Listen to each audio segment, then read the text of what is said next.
Hello, friends. Robert Bevan here, author of the Caverns and Creatures series of comedy fantasy novels and short stories. With me is Sam West, and today we're going to be talking about the spell Friends. All right, friend, am I wrong? I seem to remember this being like a famously bad spell. Yes. Okay. Friends is iconic in how disastrous its outcomes can be. It is. There aren't a lot of spells that actively tell you that things go worse after they end. And this is one such that does. This says basically you pick somebody and get advantage on charisma checks against them for a minute. Nifty. And then whenever it ends, they are aware of that and become hostile. It says they become hostile. They become hostile, yes. And then it even goes further to say a creature prone to violence might attack you. Another creature may seek retribution in another way at the DM's discretion, depending on the nature of your interaction with it. This spell really could be 2 lines shorter. And, you know, there's a lot of reasons why it's bad. However, I am a sucker for Friends. God, I love Friends so much. DMing for Friends is some of the most fun DMing. If you want it, this is like the iconic joke of name something that's going to get people to start a fight. It's, hey, you guys want to start a fight? That's basically what Friends does. It's delightful. It's you cast the spell and conflict will ensue, and that's great. Yeah, I don't have a problem with this. I've never used it. I'm just peripherally aware of people hating it, but I mean, I think if all right, a fight is inevitable, or you're just looking to start some stuff, then yeah, you go in, and bonus, maybe you get a little information out of him before he attacks you. You know, this is like what's that other one? I don't know. Charm person? Yeah. No, all right. Yeah, we'll talk about that in a second. But I'm thinking it's a good way to get somebody else to throw the first punch. That's a goading mechanic kind of thing. Yeah. Something you use to really infuriate somebody, try and get them. That's a. All right, compelled duel. That's what I was thinking of, but it's not not like that at all.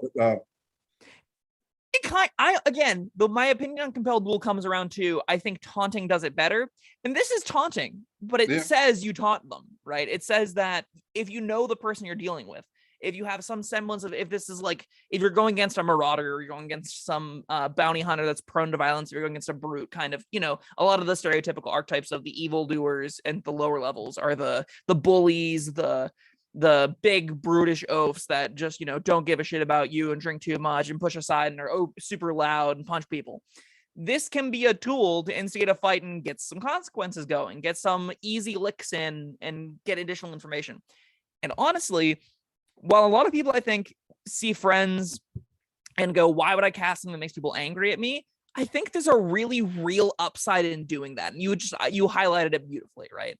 I think it makes the spell's weakness actually its strength, because it's real strength, like the written one of getting advantage on charisma checks. I have bad news. There's this thing called the help action. And if you're playing with liberal DMs, there is no reason why you shouldn't have advantage on the majority of your skill checks, because if you have a party that's excited and eager to work together, that are like actively trying to contribute to environments, to things, if you're the bard trying to perform and you have the barbarian that picked up a proficiency in drums as one of their background things, supporting them and helping them out with the help action, you can have advantage on most of your charisma checks anyway, because they typically happen out of combat, and there's typically a lot of time built involved, and there's typically people trying to tell a collaborative story together, and rewarding that is usually how the help action works, which means most of the time you're not really getting any benefits out of lots and lots of benefits out of advantage on charisma checks. Normally you're going to get advantage on the one you need from help anyway, which means if you are looking for Friends to do something interesting, you want the hostility to be the interesting part of it, and it definitely makes it, I don't want to say it's good, but it's very fun. I think maybe not good as in good versus evil, but certainly useful. Useful, I wholeheartedly agree with. I just think it's maybe, I don't want to say misunderstood, because that's a really big word to throw, like, oh yeah, the D&D community just doesn't get Friends. No, that's not what I'm saying. I'm saying that there are a lot of people maybe that sure, upon first inspection of the spell, may see it as, you just cast Friends at everybody that's watching this. I guess. I'm sorry. Everyone's going to, more so than usual, be like, Sam hates everything. Yeah, you're right. But I don't. I love this one. I'm a contrarian. What can I say? Have we covered everything? I mean, it's a not a long description. It's compared to a charm person. Sure. So Charm Person is an hour duration, and it involves a saving throw. Friends doesn't. Friends just always gives you advantage on the checks. However, the charmed condition is way better than what Friends is offering. You have the charmed condition gives you advantage on ability checks to socially interact. So it does what Friends does. And also, a charmed creature can't attack you or affect you with harmful things. So if you do successfully charm a person, you get an hour of the effect, which can be a lot better for like a minute is pretty thin as far as like it's a brief conversation. A charmed creature is you're having an evening with that person. You're getting drinks. You're doing darts. You're I don't know. You're shooting shit with a guard outside of a prison cell for an hour, right? That's going to be a bit of a different circumstance. And while Friends, the advantage, like they both give you a similar bonus, longer term advantages on multiple skill checks is going to be less likely to be more affected by help than just the one or two you'd get at the bar.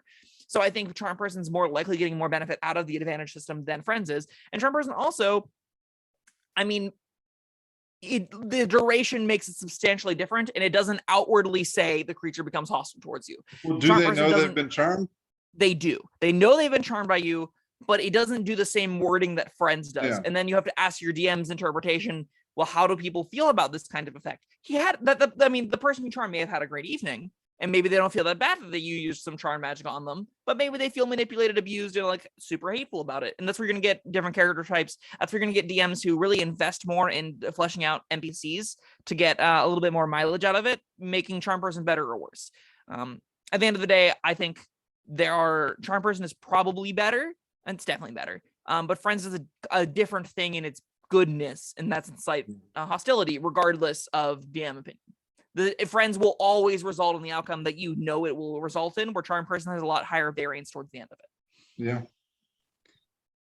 All right, you got a score for this one? I should give this a 1.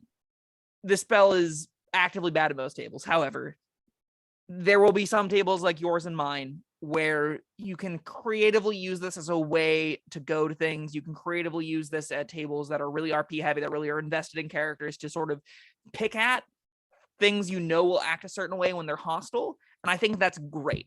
So I will give it a 2, because even in that case, it's still going to be fairly niche. There's still not going to be like rampant uses, especially in your cantrips. You don't really want your cantrips to not be particularly broad in application. You want your cantrips to be usable in most circumstances, and Friend definitely isn't. But Friends will have its moments, especially on like really bards that really like getting up to no good, or arcane tricksters that are like, meddling in affairs and getting on people's bad sides and like causing mayhem. This spell is great at doing that. Yeah, I'm gonna give it a 3 for that very reason. So it just fits my personality, I guess. All right, that was Friends, everyone. Thank you, Sam, and thank you everyone for watching and listening. I hope to hear your vitriolic comments below, or agree with us. Maybe we are maybe we're thinking poorly of you, saying that, oh, you're gonna hate everything Sam and I have to say. Maybe not. Maybe you say, oh, I completely agree, these two are baller, I love their That's me. All right, we'll see you next time. Bye-bye. Thank you for watching. If you found this helpful, informative, or entertaining, I'd really appreciate it if you hit the like button below. You needn't smash it, a gentle tap will suffice. If you want to see more videos like this, subscribe to the channel. And make sure you check out the links in the description, where you'll find my Caverns Creatures series of comedy fantasy novels, Sam's full review of the spell, and other fun things.